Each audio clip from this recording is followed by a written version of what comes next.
প্রতিটা মানুষের জীবনে কিছু চড়াই উতরাই থাকে। এটা হয়তো মেয়েদের ক্ষেত্রে একটু বেশি থাকে। আজ আমরা ঠিক তেমন 5 জন মেয়ের গল্প নিয়ে হাজির হয়েছি, যেখানে তাদের এমন কিছু চাহিদা থাকে সেটা হয়তো পেলে সে পূর্ণতা পেত, কিন্তু অন্য মেয়ের কাছে সেটা থাকা সত্ত্বেও সে পূর্ণতা পায় না। তাহলে মেয়েদের চাহিদা ঠিক কেমন, কে আসলে কি চায়? তবে কি বলা যেতে পারে যে মানুষ যেটা চায় সে সেটা পায় না, আর যে যেটা পায় সে কখনোই সেটা চায় না? তবে আমি 100% গ্যারান্টি দিয়ে বলতে পারি এই 5 জন মেয়ের গল্পের সাথে আপনার জীবনের কোনো না কোনো অংশ মিলে যাবে। তবে চলুন বেশি দেরি না করে এই 5টা মেয়ের জীবনের গল্পের সাথে আপনার গল্পগুলো মিলিয়ে আসা যাক, আপনার মাইন্ড সেটআপটাও একটু মিলিয়ে আসা যাক। প্রথমে আমরা এই 5 জনের সঙ্গে পরিচিত হয়ে নিই। সর্বপ্রথম আমরা মিস সেনকে দেখতে পাই। তিনি একজন সাকসেসফুল বিজনেস ওম্যান, সেই সাথে তিনি একজন ডিজাইনার। তাছাড়া তার একটা অ্যাড এজেন্সিও আছে, সেখানে সে বিভিন্ন মডেল ডিজাইনার নিয়ে কাজ করে থাকে। কিন্তু সে সফলতার এমন চূড়ার শিখরে পৌঁছেও দিন শেষে সে একাকিত্বে ভুগতে থাকে। তার পাশে দাঁড়ানোর মতো আর কেউ নেই। তৃতীয়জন ইরা, যার স্বপ্ন আর সফলতার মাঝখানে ভালোবাসার মানুষটা বাধা হয়ে দাঁড়িয়েছে। তৃতীয়জন রূপা, সে একজন সহজ সরল সাপোষা গৃহিণী, তবে তার চোখে অনেক আশা। তবে তার শ্বশুরবাড়ির দুর্গম পরিস্থিতি তাকে সবকিছু থেকে সরিয়ে নিচ্ছে। চতুর্থজন মেহের, যে কিনা ছোট পর্দা থেকে বড় পর্দায় কাজ করতে এসে দেখে শরীর না দিলে তাকে কেউই বড় জায়গায় সুযোগ দিবে না। তবে তার অবস্থা খুবই নাজুক, কেননা তার অসুস্থ মা আর ছোট ভাইয়ের সম্পূর্ণ দায়িত্ব এখন তার কাঁধে। সে যেহেতু কোনো প্রকার খারাপ কাজে যুক্ত হতে চায় না, তাই তার হাতে কোনো বড় ধরনের কাজও আসে না। সর্বশেষ অর্থাৎ পঞ্চম জন একজন সিঙ্গেল মাদারকে দেখতে পাই। সে তার সন্তানকে মানুষ করার জন্য প্রতিদিন নিজের সঙ্গে লড়াই করে যাচ্ছে। আর সবচেয়ে ইন্টারেস্টিং ব্যাপার হলো এই 5 জন কারো না কারো জীবনের সঙ্গে ঘটনাচক্রে জড়িয়ে যাবে, আর তাদের ভাগ্যে পরিবর্তন হয় এই 5 জনের মাধ্যমে। তো যাই হোক, দেখা যায় ইরা কাজ করতে করতে এতটাই ক্লান্ত হয়ে গেছে যে সে সেখানে ঘুমিয়ে পড়ে। তখন দেখা যায় তার বয়ফ্রেন্ড আর্চি তার জন্য খাবার নিয়ে এসেছে। ইরা একজন নিউজ প্রেজেন্টার।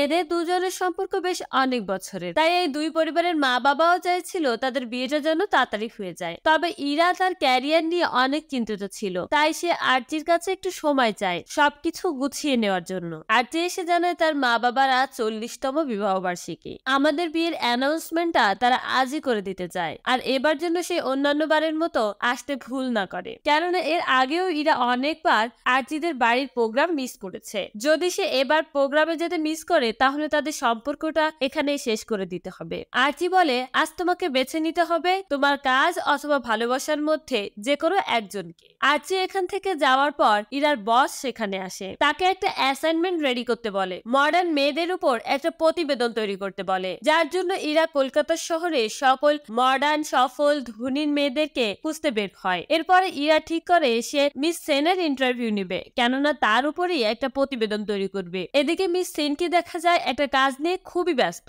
এমন সময় তার এক্স হাজবেন্ড সিদ্ধার্থ তার কাছে এসে হাজির হয়। তার কাছে কিছু টাকা চাইতে এসেছে। মূলত তাদের একমাত্র মেয়ে তিতলি খুবই অসুস্থ, তার চিকিৎসার জন্য অনেক টাকার প্রয়োজন, আর মিস সেন প্রতি মাসে তার মেয়ের চিকিৎসার জন্য এই টাকাগুলো দিয়ে থাকে। এমন সময় মিস সেন বলে, আমি তো অনেক আগেই এ মাসে টাকাটা পাঠিয়ে দিয়েছি, সে টাকা কি তুমি পাওনি? হ্যালো এভরিওয়ান, মোজবেটের সঙ্গে আমার এক্সপিরিয়েন্স সত্যি অনেক মজা, যা আমাকে নগদ পুরস্কার জেতার সুযোগ করে দিচ্ছে। একটি খেলার সবচাইতে এক্সাইটিং, তা হলো প্লিঙ্কো। খেলাটির পুরো ডিটেলস বলে আমি আপনাদের সারপ্রাইজ নষ্ট করতে চাচ্ছি না। ট্রাস্ট মি, এটি হবে আপনার জন্য একটি নতুন এক্সপিরিয়েন্স। আপনি যদি একজন গেম লাভার হন, মোজবেট দিচ্ছে এক্সাইটিং সব গেম অফার। মোজবেটই দিচ্ছে খেলায় খেলায় নগদ পুরস্কার জেতার সুযোগ। মোজবেটে রয়েছে বিকাশ, নগদ, রকেট, উপায় এবং অন্যান্য অনলাইন ট্রানজাকশনের মাধ্যমে দ্রুত ও সহজে আপনার টাকার ডিপোজিট ও উইথড্র করার সুবিধা। সাথে থাকছে 24 ঘন্টা 7 দিন কাস্টমার কেয়ার সাপোর্ট। এই প্ল্যাটফর্মটি দিচ্ছে লাইভ স্ট্রিম ম্যাচ দেখার সুযোগ। নিচে দেওয়া আমার প্রোমো কোড TET00 ইউজ করে রেজিস্ট্রেশন ও আপনার প্রথম ডিপোজিটে পেয়ে যাচ্ছেন এক্সাইটিং ওয়েলকাম বোনাস আর 250টি free spin. Don't miss this offer. একথা শুনে সিদ্ধার্থ বলে, পেয়েছি, তবে ডাক্তার বলেছে মেয়েকে নিয়ে আমরা যেন একটু বাইরে কোথাও ঘুরতে যাই। একথা শুনেই মিস সেন বলে, ভালো কথা, নিয়ে যাও। তখন সিদ্ধার্থ বলে, এটার জন্য অনেক অ্যারেঞ্জমেন্টের প্রয়োজন। তখন মিস সেন বলে, এসব কিছুর ভেতর আমাকে টেনো না প্লিজ, আমার অ্যাসিস্ট্যান্টকে বলো, যত টাকা প্রয়োজন সে দিয়ে দেবে। একথা শুনে সিদ্ধার্থ সেখান থেকে চলে যেতে যায়। এমন সময় উপর থেকে মিস সেন বলে, তিথি কি ওর মাকে একবারও দেখতে চায় না? তখন সিদ্ধার্থ বলে, তিথি জানে তার মা তার থেকে অনেক দূরে চলে গেছে, সে চাইলেও কখনো তার মায়ের কাছে যেতে পারবে না। এমন সময় মিস সেনের অ্যাসিস্ট্যান্ট দাস ফোন করে জানায় তাদের একটা প্রবলেম হয়ে গেছে। ভিভেল কোম্পানি অন্য একটা অ্যাড এজেন্সি থেকে ডিজাইন নিচ্ছে। যদি আমাদের কোম্পানি বাঁচাতে হয় তাহলে এই প্রজেক্টটা আমাদের পেতে হবে আর ব্যাংকে লোন নিতে হবে। একথা শুনে অহংকার নিয়ে মিস সেন বলে ওঠে, আমাকে বাঁচানোর রাস্তা অন্য কেউ দেখায় না, আমার বাঁচার রাস্তা আমি নিজেই তৈরি করি। অন্যদিকে দেখা যায় ইরা মিস সেনের বাড়ির নিচে এসে তার সঙ্গে দেখা করে ইন্টারভিউ নেওয়ার জন্য সিকিউরিটি গার্ডের কাছে ভিতরে যাওয়ার জন্য অনুমতি চায়। সিকিউরিটি গার্ডের কাছে অনেক রিকোয়েস্ট করে, কিন্তু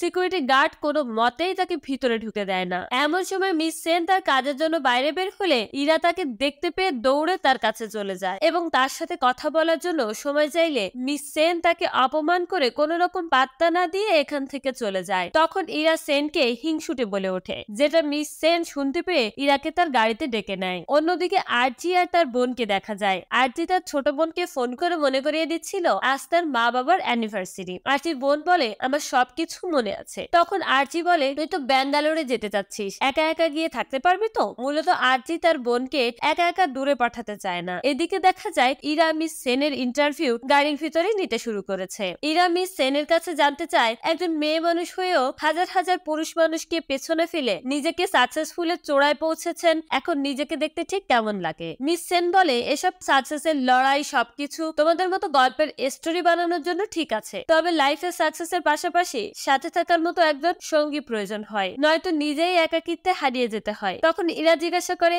আপনি কি আপনার সফলতার পিছনে কাউকে পাশে পাননি? তখন সেন বলে, যাদেরকে পাশে পেয়েছি তাদের সাথে কি সবকিছু শেয়ার করা যায়? তাদের সঙ্গে কি আইসক্রিম খাওয়া যায়? তাদের কোলে মাথা রেখে নিশ্চিন্তে ঘুমানো যায়? তখন ইরা বলে, এগুলো তো টিনেজ বয়সে যারা প্রেম করে তারা হয়তো আশা করে থাকে। মিস সেন বলে, তাহলে তুমি আমাকে সেই মেয়েদের গল্প শোনাও যারা স্কুল থেকে বাচ্চা এগিয়ে নিয়ে যাওয়ার জন্য দাঁড়িয়ে থাকে, বাড়িতে স্বামী, সংসার, শ্বশুর শাশুড়ি সবকিছু সামলায় শুধুমাত্র তার স্বামীর মুখে হাসি দেখার জন্য। মূলত মিস সেন সবকিছু করেছে জীবনে, তবুও তার জীবনে ঠিক সুখী হতে পারেনি। তো যাই হোক, এরপর আমরা রূপাকে দেখতে পাই। রান্নাঘরে রান্না করার সময় তার হাত থেকে খুন্তি পড়ে যায়, আর যার শব্দ শুনে তার শাশুড়ি এসে অনেক বেশি কথা শোনায়। রূপা অনেক অসুস্থ ছিল, তার এত পরিমাণে কাশি শুরু হয়ে যায় যে তার শাশুড়িকে কোনো কিছু বলতেই পারছিল না। তবুও তার শাশুড়ি এ বিষয়ে কোনো কিছু জানতে না চেয়ে বরং শুধু রূপাকে বেশি কথা শোনাতে থাকে। কারণ রূপাদের বিয়ে হয়েছে অনেক বছর, তবুও তাদের কোনো সন্তান হয়নি, যার কারণে রূপাকে কেউই ভালো চোখে দেখে না।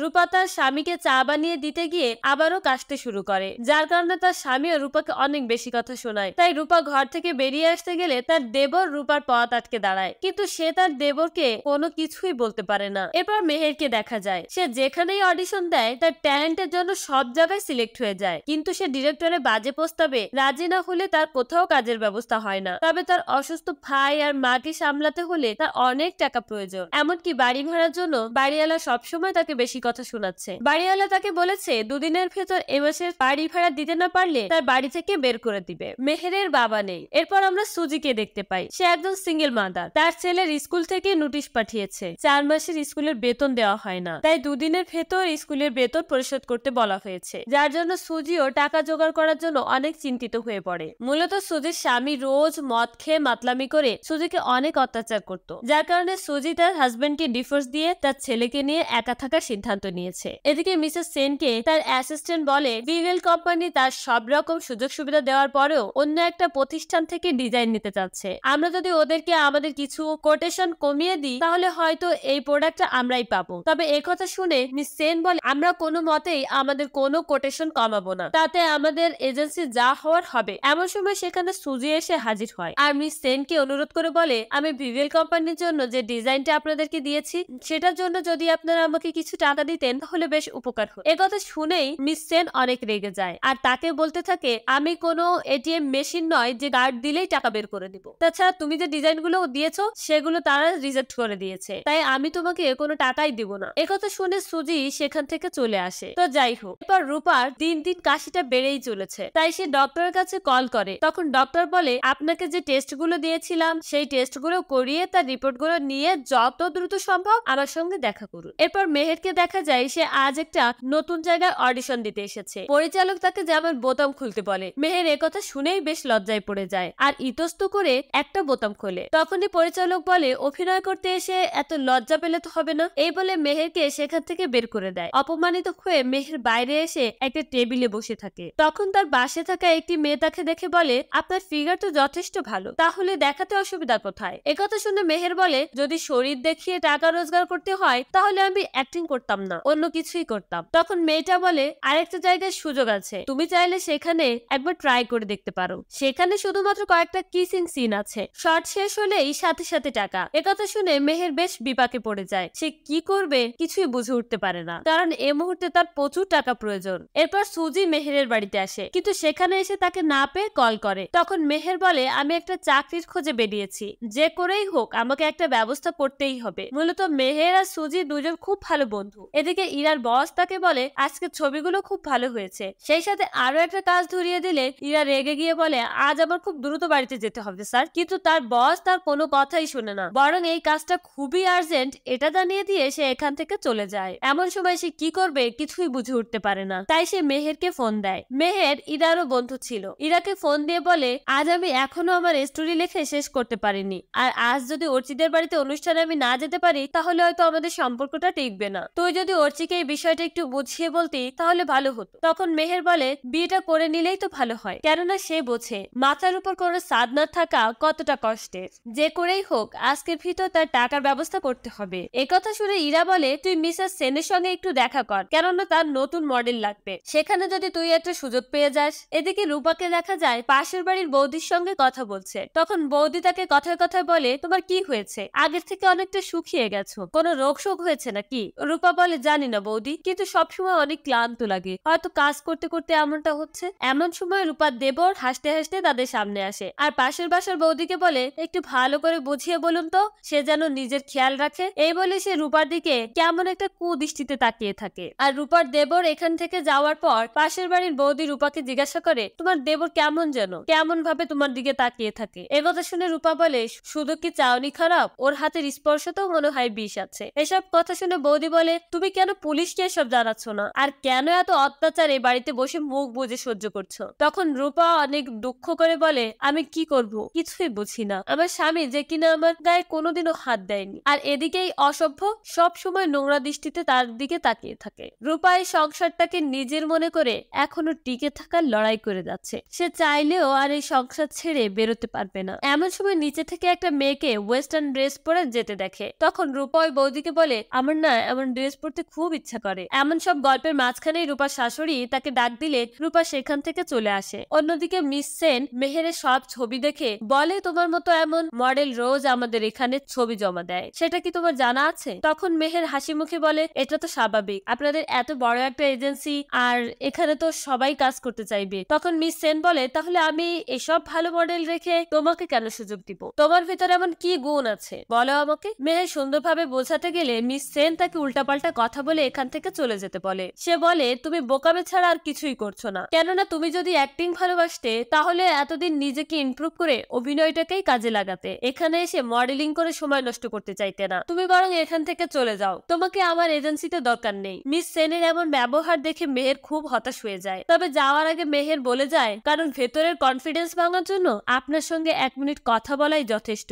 আপনার সঙ্গে যদি কেউ 1 মিনিট কথা বলে তাহলে তার ভিতরের সম্পূর্ণ কনফিডেন্সটাই নষ্ট হয়ে যাবে। মূলত মিস সেন এমনই, খুব অহংকারী, একরোখা। কেন সে এমন করে তা আমরা একটু পরেই জানতে পারবো। এরপর মেহের অন্য জায়গায় গিয়ে একটা কাজ জোগাড় করার অনেক চেষ্টা করতে থাকে, কিন্তু সে সব জায়গা থেকেই রিজেক্ট হচ্ছিল। এরপর আমরা অর্চির বোনকে দেখতে পাই। অর্চির বোন মিস সেনের অ্যাপার্টমেন্টেই থাকে। অ্যাপার্টমেন্ট থেকে বের হওয়ার সময় মিস সেন তাকে দেখতে পেয়ে কথা বলতে চায়, কিন্তু ঠিক তখনই তার একটা জরুরি কল আসে, আর তার সঙ্গে ঠিক কথা বলা হয়ে ওঠে না। মিস সেনকে তার অ্যাসিস্ট্যান্ট কল করেছে। তার অ্যাসিস্ট্যান্ট জানায় তার হাজবেন্ড সিদ্ধার্থ অন্য একটা মহিলাকে নিয়ে ঘুরতে যাচ্ছে। এই বিষয়টা সে জানে কিনা, বা সে যে টাকাটা চাচ্ছে সেটা সে দিবে কিনা। একথা শুনে মিস সেন কলটা কেটে দেয়, কারণ সে অনেক আগে থেকেই জানতো তার হাজবেন্ড দিনের পর দিন তাকে মিথ্যে কথা বলে তার কাছ থেকে টাকা নেয়। অন্যদিকে রূপা ডক্টরের সঙ্গে দেখা করলে ডক্টর তাকে জানায় তার লাংসে ক্যান্সার হয়েছে, সে আর বেশি দিন বাঁচবে না, হয়তো তার হাতে আর মাত্র 3 মাস সময় বাকি আছে। একথা শুনে রূপার ভিতর থেকে পুরোপুরি ভেঙে যায়। সে এখন কি করবে কিছুই বুঝতে পারে না। এদিকে দেখা যায় ইরার বস তাকে জানায় তার স্ত্রীটা হেড অফিস থেকে সিলেক্ট করেছে, তাকে প্রমোশন দেওয়া হবে, কিন্তু তার আগে এই প্রজেক্টটা খুব সুন্দরভাবে প্রেজেন্ট করতে হবে, যার কারণে তাকে এই প্রজেক্টের পিছনে অনেক ইফোর্ট দিয়ে কাজ করতে হবে, অনেক সময় দিতে হবে। ইরার পক্ষে এখন তো এই প্রজেক্টের পিছনে এত সময় দেওয়া সম্ভব সম্ভব নয়, কারণ তার বয়ফ্রেন্ড তাকে বিয়ে করার জন্য অনেক প্রেশার দিচ্ছে। আর এমন সময় এই কাজ তার জীবনের স্বপ্ন পূরণের একটা সুযোগ, সে কি করে হাতছাড়া করবে কিছুই বুঝে উঠতে পারে না। এমন পরিস্থিতিতেই এসে এই 5 জনের জীবন থমকে দাঁড়ায়। যার যার অবস্থান থেকে সে কি করবে কোনো কিছুই বুঝতে পারে না। এদিকে আর কোনো উপায় না পেয়ে মেহের ঠিক করে ওই মেয়ের বলা ঠিকানায় গিয়ে অডিশন দেবে। মেহের অডিশন দিতে আসলে তাকে দেখেই সেখানকার লোকজন সিলেক্ট করে নেয়। প্রথম দিনের শটেই মেহেরকে দিয়ে জোর করিয়ে তার কিসিং সিন করাতে চায়, তবে মেহের এমন সিনে আপত্তি জানিয়ে সেখান থেকে উঠে চলে আসে। এখানকার কাজও মেহেরের হাত ছাড়া হয়ে যায়। অন্যদিকে ইরা সবকিছু বাদ দিয়ে তার কাজের জন্য বেরিয়ে পড়ে, আর রূপা তার ডাক্তারের সঙ্গে কথা বলে তার বাসায় ফিরে আসে। রুমে এসে দেখতে পায় তার হাজবেন্ড শুয়ে আছে, তবে সে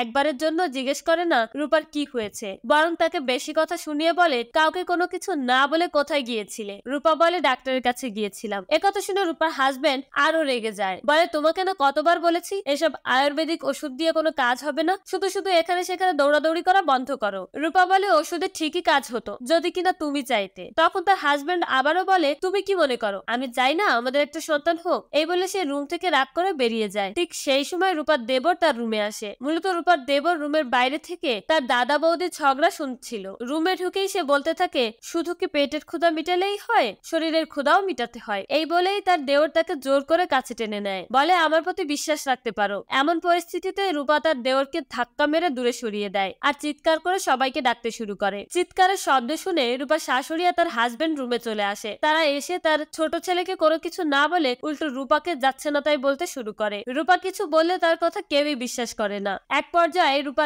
রাগ হয়ে তার শাশুড়ির মুখের উপর বলে দেয় বাচ্চা না হওয়ার জন্য রূপা দায়ী নয়, বরং তার ছেলে দায়ী, কারণ তার ছেলের বাচ্চা জন্ম দেওয়ার ক্ষমতাই নেই। এই বলে সে সবার সামনে থেকে এই ঘর থেকে বেরিয়ে যায়। অন্যদিকে মেহের কোনো উপায় না পেয়ে কান্নায় ভেঙে পড়ে। তখন ইরা তাকে ফোন দিয়ে জিজ্ঞাসা করে সেনের সঙ্গে তার দেখা হয়েছে কিনা। মেহের জানায় তার সঙ্গে শুধু দেখাই হয়নি, কথাও হয়েছে, কিন্তু সে তাকে কোনো প্রকার সুযোগই দেয়নি, বরং তাকে উল্টো পাল্টা কথা শুনিয়ে অপমান করে তার অফিস থেকে বের করে দিয়েছে। তখন ইরা তার সম্পূর্ণ বিষয়টা খুলে বলে। মেহের তাকে আশ্বস্ত করে সে অর্চিকে বিষয়টা বুঝিয়ে বলবে। তো যাই হোক, মিস সেনের আজ আবার লিফটের ভিতর অর্চির বোনের সঙ্গে দেখা হয়। সে অনেকদিন ধরেই চেষ্টা করছিল অর্চির বোনের সঙ্গে কথা বলার জন্য, কিন্তু সেই সুযোগটা হয়ে ওঠেনি। সে নিজে খুব অহংকার নিয়ে চলে, তাই আগে থেকে সে অর্চির বোনের সঙ্গে কথা বলতে চায় না। সে চাইছিল অর্চির বোন যেন তার সঙ্গে আগে এসে কথা বলে। মূলত মিস সেন সবাইকে যেমনটা দেখাতে চায় সে তেমনটা নয়। উপর থেকে তাকে খুব অহংকারী মনে হলেও সে ভিতর থেকে খুবই নরম। জীবনে অনেক কিছু সহ্য করেছে,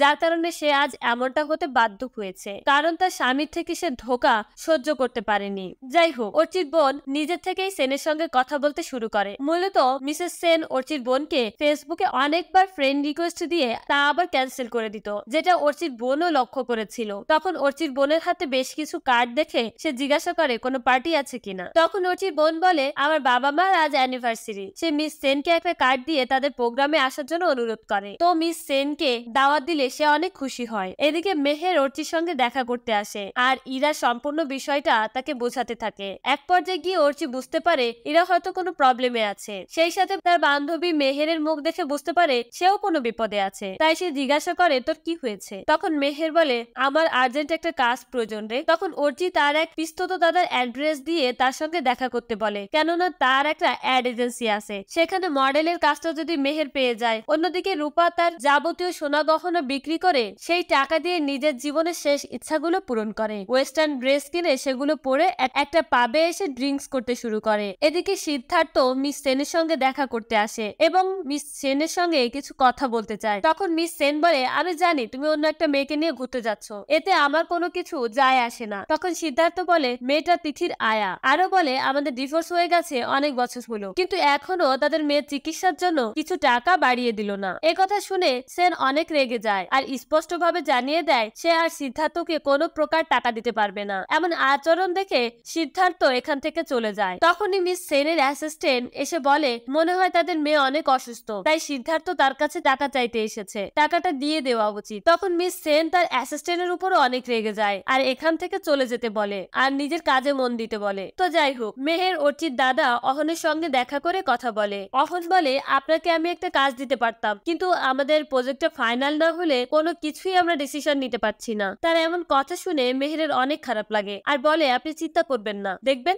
আপনারা ভালো কিছু করতে পারবেন। আর আমার মনে হচ্ছে এই প্রজেক্টের কাজ আপনারাই পাবেন। তো এরপর মেহের সুজির বাড়িতে আসতে গিয়ে রাস্তায় দেখে কয়েকজন বখাটে ছেলে সুজিকে একা পেয়ে খুব উত্ত্যক্ত করছে। তখন মেহের সেই ছেলেদের হাত থেকে সুজিকে বাঁচিয়ে নেয়। সুজিকে তার ঘরে নিয়ে আসলে দেখতে পায় সুজি অঝরে কান্নাকাটি করছে। তখন মেহের সেখানে কিছু পেন্টিং দেখতে পায়। এত সুন্দর পেন্টিং দেখে মেহের জিজ্ঞাসা করে, এগুলো কি সব তুমি পেন্ট করেছো? সুজি বলে হ্যাঁ। তখনই মেহের দ্রুত করে সুজিকে নিয়ে অহনের অফিসে আসে আর তার সঙ্গে দেখা করতে চায়, কারণ মেহের অহনের সঙ্গে তখন কথা বলে জানতে পেরেছিল তারা এই প্রজেক্টরের ডিজাইনটা ঠিক মতো করতে পারছিল না। কিন্তু অফিসে এসে দেখতে পায় অহন ক্লায়েন্টের সঙ্গে মিটিং এ ব্যস্ত। মূলত অহন ক্লায়েন্টদের ভিভেল প্রেজেন্টেশনের কাজটা ঠিক মতো দিতে পারেনি, তাই ক্লায়েন্টরা তার সঙ্গে আর কাজ করতে চায় না। এদিকে বাইরে সুজি দেখতে পায় অহনের অফিস স্টাফরা এখনো ভিভেলের ডিজাইনটা নিয়ে খুবই দুশ্চিন্তায় আছে। এখানে গিয়ে সুজি বলে, আমি কি আপনাদেরকে কোনো প্রকার সাহায্য করতে পারি? এই বলে সুজি মিসেস সেনের জন্য যে ডিজাইন করেছিল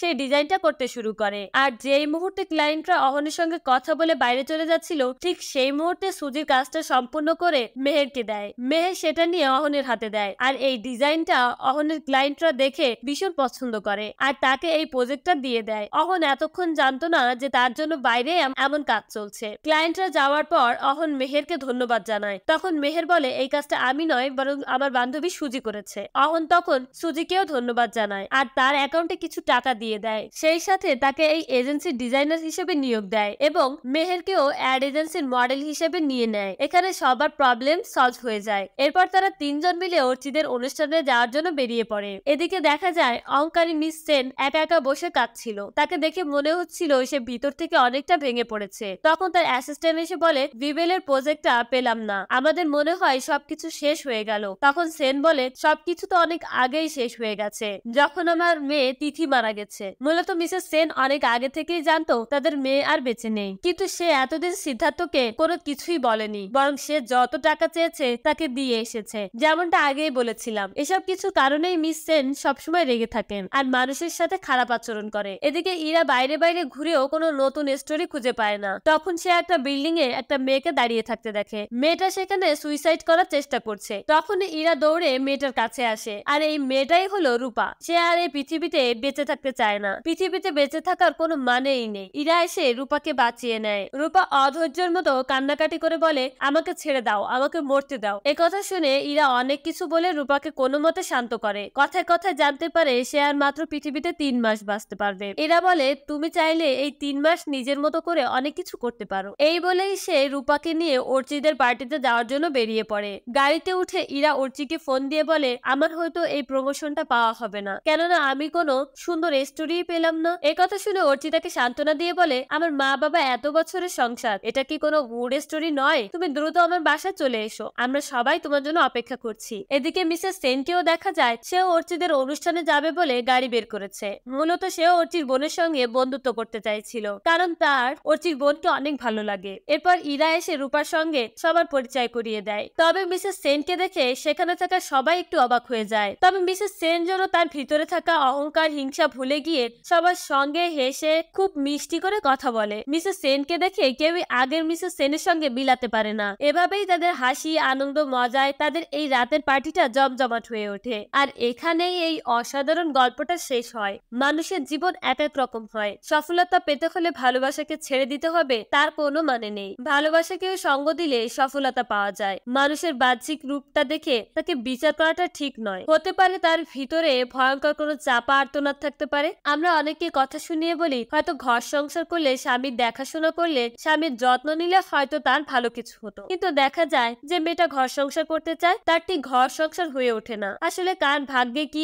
আছে সেটা উপরালাই ভালো জানে, কিন্তু সবার ভিতরেই কিছু অপূর্ণতার গল্প থেকে যায়। কেউই কোনোদিন সম্পূর্ণরূপে পূর্ণতা পায় না। গল্পটা দ্বারা এমন অনেক মেসেজ দেওয়া হয়েছে। তো আপনাদের কাছে আজকের গল্পটা কেমন লেগেছে সেটা অবশ্যই কমেন্টস করে জানাবেন। আর আপনারা চাইলে সম্পূর্ণ মুভিটা দেখতে পারেন, হয়তো আপনাদের কাছে আরো অনেক কোনো মেসেজ ধরা দিবে। তাহলে আজ এ পর্যন্তই, দেখা হবে পরবর্তীতে এমন আরো অনেক সুন্দর গল্প নিয়ে। সে পর্যন্ত ভালো থাকবেন। আল্লাহ হাফেজ।